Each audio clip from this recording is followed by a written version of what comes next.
The prince's shadow. I was there when the prince's shadow moved on its own. That's how I knew something was terribly wrong. The prince of our village was a handsome man. Strong, proud, always dressed in fine robes, and the people loved him. Or they pretended to.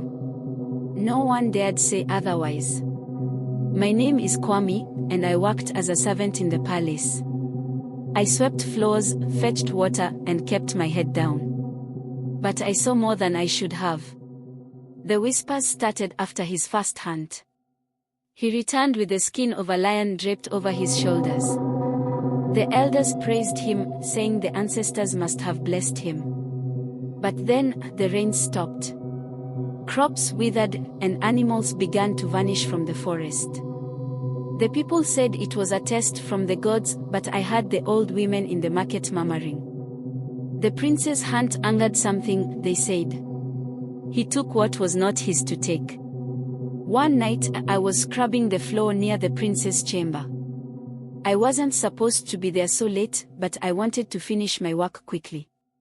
That's when I heard the prince talking.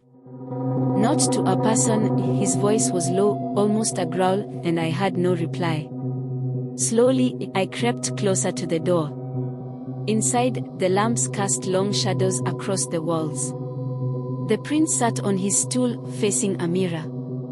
His reflection smiled, but the prince did not.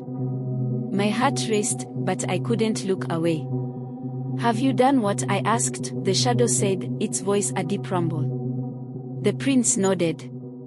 "The boy and his mother are gone. No one suspects." I covered my mouth to keep from screaming. 2 villagers had vanished the week before, a young boy and his mother. The elders had said it was the forest spirits, but now I knew the truth. The prince had sacrificed them. The shadow leaned closer, its form twisting.